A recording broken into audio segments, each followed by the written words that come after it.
Hello students, आप सभी का हमारे यूट्यूब चैनल में हार्दिक स्वागत है। आज के इस वीडियो में बात करने वाले हैं रीट पात्रता परीक्षा जब भी आप लोग देने जाएं तो विशेष सावधानी आपको रखनी है। साथ में ही आपके जो प्रवेश पत्र है उसके साथ कौन कौन से डॉक्यूमेंट्स वगैरह लेकर जाने हैं और आपका ड्रेस कोड क्या रहने वाला है, इन सभी से रिलेटेड जानकारी आपको इस वीडियो में मिलने वाली है। तो वीडियो आप लोग पूरा देखिएगा और अगर आप चैनल पर नए हैं तो चैनल को सब्सक्राइब, वीडियो को लाइक और बेल आइकन ज़रूर दबा लीजिएगा। देखो स्टूडेंट्स, मैं आप लोगों को बहुत सारी ऐसी चीज़ें बताने वाला हूं जो कि छोटी छोटी है, पर आप गलती कर दोगे तो बहुत बड़ी हो सकती है, समझ रहे हो। तो इसलिए आप लोगों को एक एक चीज़ ध्यान से सुननी है, ठीक है, और वीडियो पूरा देखना। अनावश्यक आप लोग कमेंट करते हैं और जबकि उसी वीडियो में मैं पूरी चीज़ें आपकी क्लियर कर देता हूँ, ठीक है। चलिए, सबसे पहले तो आप लोगों को बता दूं कि जो भी स्टूडेंट रीट पात्रता परीक्षा देने वाले हैं वो विशेष तौर पर ये ध्यान रखें, जब भी आप लोग एडमिट कार्ड निकालते हैं तो एडमिट कार्ड में आपको आपका एग्ज़ाम सेंटर देखने को मिल गया होगा। डेट भी आपको मेंशन होगी कि 27 फरवरी को आपका पेपर है या फिर 28 फरवरी को आपका पेपर है। 27 फरवरी को अगर पहली शिफ्ट की अगर हम बात करें तो जो बीएसटीसी वाले स्टूडेंट हैं, डीएलएड वाले या फिर जिनकी ग्रेजुएशन कंप्लीट है और जिन्होंने बीएसटीसी कर रखी है, वो दोनों पेपर दे सकते हैं। और जिनके लेवल 1 का पेपर है वो 27 फरवरी को सुबह की शिफ्ट में है। और जो लेवल 2 वाले स्टूडेंट हैं उनके पेपर एक तो 27 तारीख को सेकंड शिफ्ट में है और एक 28 तारीख को पहली शिफ्ट में है। कुल मिलाकर आपके 3 पारियों में पेपर होंगे, यानी कि 3 शिफ्ट में आपके पेपर होने वाले हैं, ठीक है। ये तो आपके एडमिट कार्ड में क्लियर मेंशन ही होगा और आप सभी ने देख भी लिया होगा, ठीक है। ये बात क्लियर हो गई आपके। अब देखो, जब भी आप एग्ज़ाम सेंटर देखते हैं तो पहली बात ये ध्यान रखनी है कि जब भी आप एग्ज़ाम सेंटर जाएं तो क्लियर वहाँ पर जो है रोल नंबर चिपके हुए रहते हैं। तो एक बार चेक कर लेना, क्योंकि एक ही प्रकार के बहुत सारी जगह बहुत सारे ज़िलों में ऐसा भी सिस्टम है कि एक ही प्रकार के 2-4 स्कूल होते हैं। तो आप अपना रोल नंबर मिलान कर लें, वरना फिर एन वक्त पर अगर आपको पता चलेगा कि मेरा सेंटर ये नहीं है, कोई और स्कूल है, तो बहुत हड़बड़ाहट हो जाएगी, बहुत गड़बड़ आप लोग कर बैठेंगे। तो पहले ही आप लोग चले जाएं, कम से कम 2-3 घंटे पहले आप सेंटर पर चले जाएंगे तो आपका कुछ भी नहीं बिगड़ेगा। अगर आपके होम डिस्ट्रिक्ट में ही आपको अलॉट हुआ है, ज़्यादातर को होम डिस्ट्रिक्ट में ही अलॉट हुआ है, पर फिर भी कुछ स्टूडेंट्स को अगर इधर उधर अलॉट हो गया है तो टाइम से आप लोग पहुंच जाएं। हो सके अगर दूर सेंटर है तो आप लोग एक दिन पहले पहुंच जाए। हालांकि दूर सेंटर किसी को दिया नहीं है, पर फिर भी हो जाता है, एक आध बच्चे ऐसे भी होंगे जिनको दूर अलॉट हो गया हो, तो आप लोग ध्यान रखिएगा। ज़्यादातर स्टूडेंट्स को होम डिस्ट्रिक्ट ही अलॉट हुआ है तो आप होम डिस्ट्रिक्ट में आराम से पेपर देने जा सकते हैं, कोई भारी इशू नहीं है, क्योंकि आपकी नज़रों में आया हुआ स्कूल ही आपको मिला होगा। जहाँ आप लोग आते जाते रहते होंगे, कभी बाज़ार गए कभी कहाँ गए, तो आपको दिख ही जाता होगा स्कूल, ऐसे ही स्कूल आपको अलॉट हुए होंगे, ठीक है। तो ये बात तो हो गई। अब बात करते हैं आपके जाने और आने की। जैसे कि मान लो किसी का सेंटर कोटा है, किसी का बूंदी है, कोई बूंदी का है, किसी का कोटा आ गया हो, है ना, ऐसे किसी का सवाई माधोपुर का स्टूडेंट हो, किसी का कहाँ आ गया हो, कोटा आ गया हो। तो इस कंडीशन में बहुत सारे स्टूडेंट इधर उधर जाते हैं, तो अपने स्वास्थ्य का ध्यान रखें। कभी भी बाइक को इतनी उड़ा के नहीं लेके जानी है। चाहे आप लोग 2-3 घंटे पहले चले जाएं, पर शांति से आराम से एक लिमिट में आप गाड़ी चलाकर जाइएगा, ठीक है ना। हेलमेट का उपयोग ज़रूर करें अगर आप बाइक से जा रहे हैं आ रहे हैं तो। ये बातें ऐसी है जो है तो बहुत छोटी छोटी, आप लोग सोच रहे होंगे कि ये सारा ज्ञान तो हमें भी आता है, ठीक है, पर देखो आपको बताना हमारी जिम्मेदारी है, थोड़ा बहुत गाइड करना बनता है। अगर आपको पहले से ही पता है तो बहुत अच्छी बात है, पर जल्दबाजी में ना बहुत सारे स्टूडेंट गलती कर देते हैं और फिर बहुत रिस्की मैटर हो जाता है। एक परीक्षा के लिए आप लोग अपने स्वास्थ्य को दांव पर नहीं लगा सकते, ये बात मैं कहना चाहता हूँ, क्योंकि अगर आपका स्वास्थ्य है तो आप लोग बहुत सारे पेपर आगे दे सकते हैं, बहुत अच्छे अच्छे नाम कमा सकते हैं। पर अगर स्वास्थ्य नहीं रहा, आप नहीं रहे, तो फिर बहुत इशू हो जाएगा, समझ रहे हो ना। तो इसलिए इन चीज़ों का ध्यान रखें, हेलमेट का यूज़ करें और सावधानी से जाएं। कपड़े उपड़े पहनकर आप लोग जाइएगा। उसकी भी बात करेंगे कि कौन से कपड़े पहन के जाने, क्योंकि बहुत सारों के दिमाग में चल रहा है कि सर कुर्ता पजामा ही पहन के जाना है कि, अरे ऐसा नहीं है। कुर्ता पजामा ऐड किया गया है, बाकी पुराने सिस्टम सारे चलेंगे, ऐसी बात नहीं है कि आपको कुर्ते पजामे। कहीं आप हवन करने थोड़ी ना जा रहे हो, एग्ज़ाम देने जा रहे हो, समझ रहे हो ना बात को। कहीं पूजा पाठ में नहीं जा रहे हो आप, हवन करने नहीं जा रहे हो आप। आप एक एग्ज़ाम देने जा रहे हैं और स्टूडेंट के तौर पर जा रहे हैं, ठीक है। तो कुर्ता पजामा आपकी सेफ्टी के लिए रूल बनाया गया है कि अगर आपके पास वो है तो आप पहन के जा सकते हैं। अगर आपके पास बहुत सारे ऐसे कपड़े हैं जिन्हों में चेने ही चेने हो, बटन ही बटन हो, मेटल लगी हुई हो, तो उस कंडीशन में आप लोग नॉर्मली कुर्ता पजामा पहन के जा सकते हैं। अब आप लोग हर चीज़ को उल्टा लेंगे तो वो बहुत गलत बात है। देखो, पहले हम बात करते हैं कि आप लोगों को एडमिट कार्ड के अलावा कौन कौन से डॉक्यूमेंट्स लेकर जाने होते हैं। देखिएगा, परीक्षार्थी को परीक्षा कक्ष में अपने साथ प्रवेश पत्र, अब देखो प्रवेश पत्र पर जैसे ही बात आती है तो बहुत सारे स्टूडेंट के दिमाग में आता है कि रंगीन निकलाना है या ब्लैक एंड वाइट निकलाना है। कहीं पर लिखा ही नहीं है कि रंगीन निकलाओ या ब्लैक एंड वाइट निकलाओ। मतलब क्या है, जेरोक्स निकलानी है ब्लैक वाली, समझ रहे हो। ब्लैक वाली ये नहीं कि पूरी ब्लैक वाइट जो आती है ना नॉर्मल, वो जेरोक्स निकलानी है, ठीक है। बाकी कोई इच्छा कर रही हो किसी की रंगीन एडमिट कार्ड ले जाने की, प्रवेश पत्र ले जाने की, तो वो ले जा सकता है भाई, है ना। बाकी कोई रोक टोक नहीं है। ब्लैक एंड वाइट 101% चलने वाला है, ठीक। नीला या काला पारदर्शी बॉल पॉइंट पेन आप लोग ले जा सकते हैं। मैं तो काले की भी ज़्यादा डिमांड नहीं करूँगा। ब्लू कलर का जो बॉल पेन आता है 2 या 4 रुपये का, जो पारदर्शी रहता है, जिसमें आर पार दिख जाता है। ब्लैक और ब्लू दोनों में से आप लोग अपनी इच्छा से ले जाइएगा। मैं इसमें कोई दखल अंदाजी नहीं करना चाहता। आपको जो अच्छा लगता हो, जो अच्छा चलता हो, जो आपको पसंद हो, ब्लू और ब्लैक में बॉल पॉइंट लेके जाना है। बॉल पॉइंट पेन जो है पारदर्शी लेके जाना है, जिसमें आर पार दिखता रहे, ठीक है। चलिए, कोई एक मान्य फोटोयुक्त मूल पहचान पत्र, मुख्यतः आधार कार्ड अगर आप लोग लेके जाते हैं तो बहुत अच्छी बात है, उसमें आपके कोई रोक टोक नहीं है। पर एक बार देख लेना आधार कार्ड में जो आपके डॉक्यूमेंट्स, जो आपके 10वीं 12वीं में है, या फिर जो ऐसी चीज़ें जिसमें आपने फॉर्म में भरा था, वही चीज़ें अगर उसमें लिखी हुई है, पिता के नाम में, माता के नाम में, डेट ऑफ बर्थ में कोई मिस्टेक तो नहीं है ना, आधार कार्ड से मिलान कर लीजिएगा। क्योंकि अगर वहाँ पर आपके आधार कार्ड और आपका प्रवेश पत्र मिलान करते हैं और डेट ऑफ बर्थ या फिर आपके नाम में या कुछ भी मिस्टेक पाई जाती है तो आपको परीक्षा देने से रोका जा सकता है। तो ऐसा न हो, आप एक बार एडमिट कार्ड और अपना जो आधार कार्ड है उसको चेक कर लेना। क्योंकि बहुत सारे स्टूडेंट ऐसे होंगे जिन्होंने बचपन के फ़ोटो ही लगा रखे होंगे, तो वो वैलिड नहीं है। आप लोग उसकी जगह कोई दूसरा जो वैलिड पहचान पत्र है उसको ले जा सकते हैं। जैसे कि आप लोग अगर अन्य राज्य के फ़ोटोयुक्त पहचान पत्र जैसे ड्राइविंग लाइसेंस ले जा सकते हैं। निर्वाचन पहचान पत्र भी आप लोग ले जा सकते हैं। स्व प्रमाणित फ़ोटो प्रति लाना अनिवार्य है। यानी कि यहाँ पर लिखा हुआ है, आपको एक तो ओरिजिनल लेकर जाना है। ओरिजिनल जो आपके आता है आधार कार्ड या इसके अनुपलब्ध होने पर अन्य राजकीय फोटोयुक्त पहचान पत्र जैसे कि ड्राइविंग लाइसेंस, निर्वाचन पहचान पत्र आदि में स्व प्रमाणित फोटो प्रति लाना अनिवार्य है। फोटो प्रति का मतलब आप लोग समझ गए होंगे। फोटो प्रति मतलब कि फोटो कॉपी, समझ रहे हो।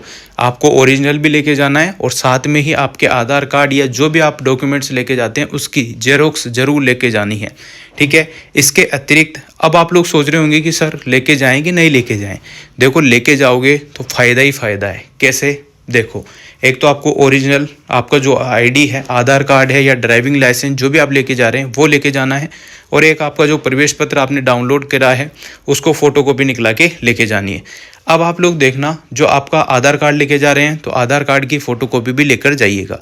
इस कंडीशन में अगर आपसे मांगते हैं, यहाँ पर लिखा हुआ है क्लियर, तो वो ज़रूर लेंगे। अगर आपसे कह देते हैं कि बाद में लेंगे या नहीं लेंगे तो आप लोग कहीं पे भी उसको फाड़ के फेंक सकते हैं।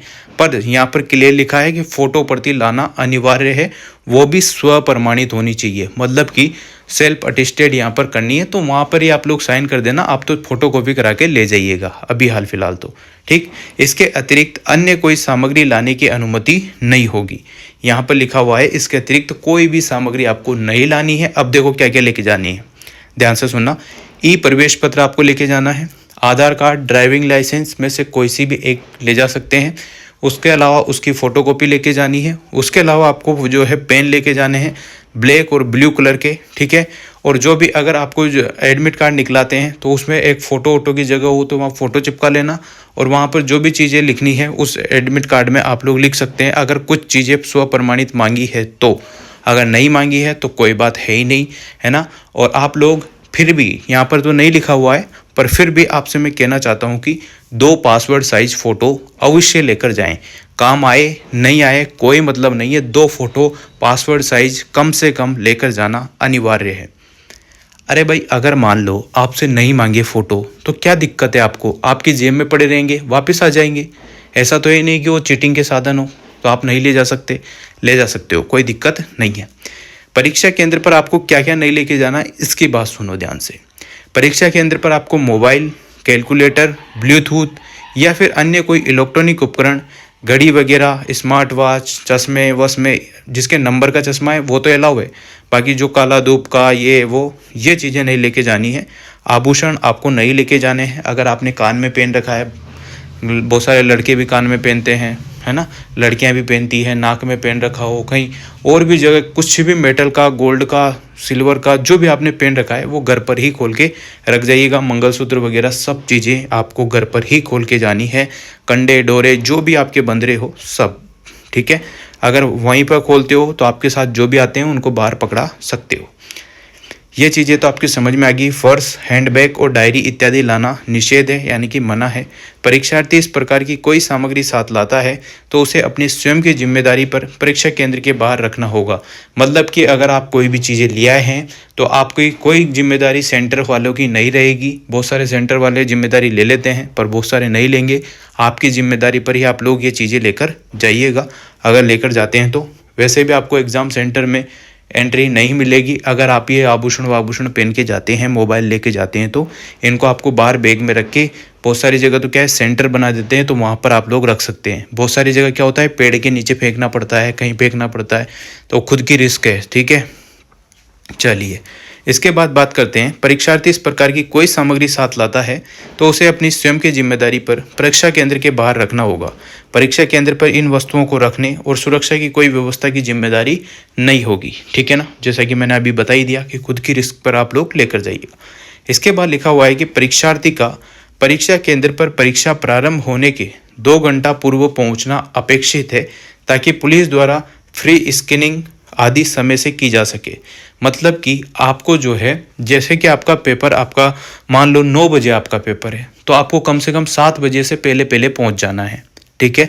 किसी का 12 बजे पेपर है तो 10 बजे से पहले पहले पहुंचना है। 2 घंटे पहले पहुंचने की यहाँ पर हिदायत दी है ताकि आपकी जांच वाँच जो है वो की जा सके। परीक्षार्थी को परीक्षा समय से 1 घंटा पूर्व केंद्र में प्रवेश करना अनिवार्य है। मतलब कि अगर मान लो आपका 10 बजे एग्ज़ाम पेपर लगने वाला है तो 9 बजे गेट बंद हो जाएगा, 1 घंटे पहले गेट बंद हो जाएगा, फिर आपको प्रवेश नहीं दिया जाएगा। परीक्षार्थियों को प्रातः पारी में प्रातः 9 बजे तथा अपराह यानी कि दिन के टाइम में 2 बजे के पश्चात परीक्षा केंद्र में प्रवेशाज्ञा नहीं दी जाएगी। जिनके पेपर आप लोग समझ गए होंगे, जिनका 10 बजे का पेपर है उनके 9 बजे गेट बंद हो जाएगा। जिनके 2 बजे पेपर है उनका 1 बजे गेट, जिनके 3 बजे पेपर है उनका 2 बजे गेट बंद हो जाएगा। यानी कि आपका जो सेंटर है, सेंटर में जो एग्ज़ाम टाइम लिखा हुआ है उसके 1 घंटे पहले सेंटर का गेट बंद हो जाएगा। देख लेना अपने अपने एडमिट कार्ड में, ठीक है। चलिए, परीक्षार्थियों को किसी भी परिस्थिति में परीक्षा समाप्ति से पूर्व परीक्षा केंद्र छोड़ने की अनुमति नहीं दी जाएगी। अगर आपको कुछ भी दिक्कत है, कुछ भी प्रॉब्लम है तो आपको बीच में परीक्षा केंद्र से नहीं छोड़ने दिया जाएगा। मतलब आपका जहाँ तक पेपर नहीं हो जाता, पेपर आपका जो है 150 मिनट का होगा, 2.5 घंटे का आपका पेपर रहने वाला है। 2 घंटा और आधा घंटा है ना, ऐसा कुछ रहेगा। 2.5 घंटे का आपका पेपर रहने वाला है और 2.5 घंटे के अलावा आपको 10 मिनट और मिलेंगे ई ऑप्शन बढ़ने के। तो यही मान के चल लो आप लोग कि टाइम आपका पर्याप्त है, ज़्यादा कुछ है नहीं। और जब भी आप पेपर करें तो ध्यान रखना, टाइम का ध्यान रखना, क्योंकि पेपर और टाइम ऐसा उड़ेगा आपको भी पता नहीं चलेगा कि क्या हो रहा है। अगर आप मैथ को लेकर बैठ गए, मैथ वाले स्टूडेंट, तो भूल जाओगे और क्वेश्चन कर पाओगे, क्योंकि स्पीड बहुत ज़्यादा मैटर करती है। वीडियो देख लेना, मैंने बना दी है। अभी तो आपको लग रहा होगा कि यार आप तो ऐसे, पर वो देख के जाना, काम आएगी। इसके बाद बात करते हैं, परीक्षार्थी प्रवेश पत्र की कार्यालय प्रति ऑफिस कॉपी पर वीक्षक के समय हस्ताक्षर स्व प्रमाणित पहचान पत्र की प्रति नत्थी कर वीक्षक को आवश्यक रूप से जमा कराएं। यानी कि आपका जो प्रवेश पत्र है उसमें नीचे लिखा रहा होगा स्व प्रमाणित, ठीक है। तो उसको आप लोगों को जो है उन्हीं के सामने, जो भी एग्जामिनर है उन्हीं के सामने भरना है और बीच में से फाड़ के आप लोगों को दे देना है और आधा एडमिट कार्ड आपके पास रहेगा और जो लिखा हुआ है कि मैं ही यहाँ पर परीक्षा देने आया हुआ हूँ, तो इस प्रकार से आपको स्व प्रमाणित करके देना है, तो वो आपको दे देना है। आधार कार्ड की फ़ोटोकॉपी की रही बात, अगर आपको लगे कि हाँ यूज होएगी तो आप लोग दे देना, नहीं यूज हो तो किसी न किसी डस्टबिन में फाड़ के फेंक देना, पर लेकर ज़रूर जाना आधार कार्ड की फ़ोटोकॉपी या ड्राइविंग लाइसेंस की फ़ोटोकॉपी, जो भी डॉक्यूमेंट्स आप लेके जा रहे हैं उसकी। ठीक है, चलिए। परीक्षार्थी को प्रश्न पत्र ले जाने की अनुमति नहीं है, यानी कि जब भी आपका पेपर होगा तो आपको जो क्वेश्चन पेपर मिलेगा वो वहीं पर रख के आना है, आपको घर पर लेकर नहीं आना है। परीक्षार्थी प्रवेश प्रश्न पत्र विक्षक को सौंपकर ही परीक्षा कक्ष से बाहर निकले, यानी कि आप जैसे गए थे वैसे ही आपको आना है। एक लंबा चौड़ा एडमिट कार्ड लेकर जाएंगे, उसको भी आधा फाड़ के दे के आना है, बस आधा लेकर आना है। बाकी आपका जो डॉक्यूमेंट्स है आधार कार्ड वगैरह ओरिजिनल वही आपको लेकर आना है, बाकी सब चीज़ें वहीं पर छोड़ के आनी है। पेपर भी, पेपर के ऊपर जो थैली चढ़ के आती है वो भी, सब चीज़ें समझ गए हो आप लोग। उसके बाद ही आपको बाहर निकलने की अनुमति है।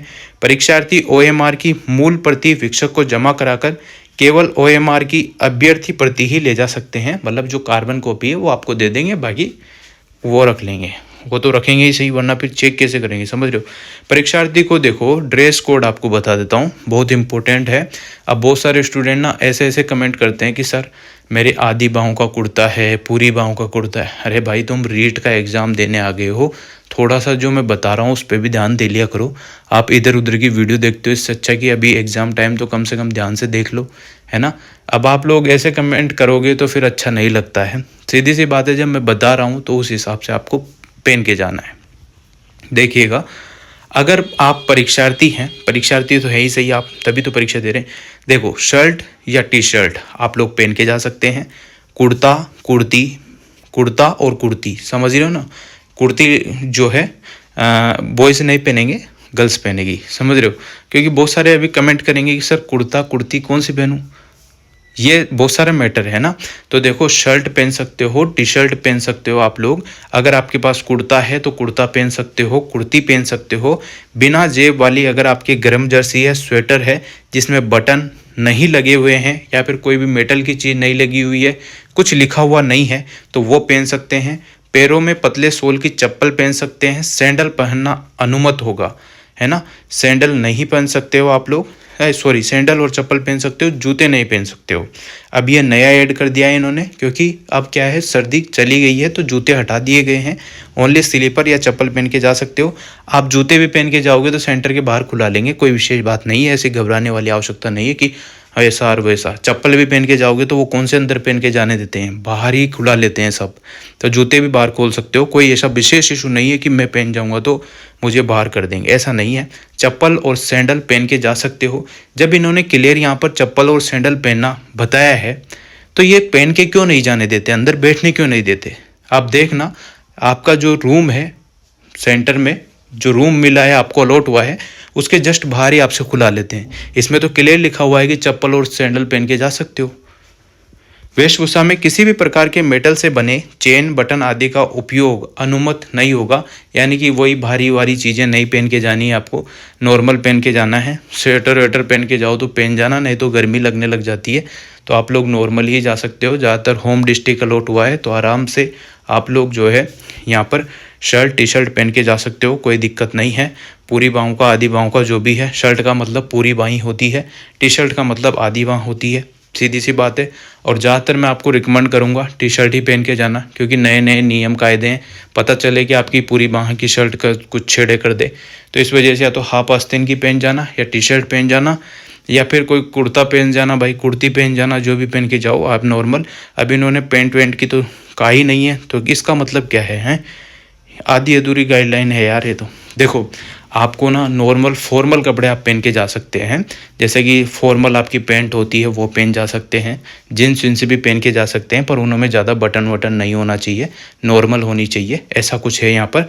बाकी फिर आप अपने हिसाब से देख लेना, इसमें जो लिखा रहा है वही मैं आप लोगों को बता पा रहा हूँ, क्योंकि अब इसमें तो पेंट का जिक्र ही नहीं किया इन्होंने, देख लो, है ना, पेंट का कहीं जिक्र नहीं है। तो अब आप कॉमन सेंस लगा लो, पैर के तो जाओगे ना, तो आपको पैंट भी पहन जा सकते हो, महिलाएं जो है वो कुर्ता और जो कुर्ती है वो पहन के जा सकती है, नॉर्मल साड़ी वाड़ी भी पहन के जा सकती है। राजपूत ड्रेस की यहाँ पर जो है गारंटी नहीं ली गई है, आपको एक तो बाहर कर दे है ना, फिर मेरे माथे आओ, तो ऐसा भी नहीं है। यहाँ पर नया नियम आया है, एडमिट कार्ड में जस्ट नीचे लिखा रहा है। तो इससे पहले जो वीडियो बनाई थी उसमें मैंने कह दिया था, तो उसके लिए माफ़ करना। यहाँ पर जो है ये चीज़ें लिखा रही है, नॉर्मल फॉर्मल कपड़े आप लोग पहन के जा सकते हैं, स्टाइलिश कपड़े नहीं पहन के जा सकते, ऐसा कुछ क्लियर है। ठीक है, चलिए।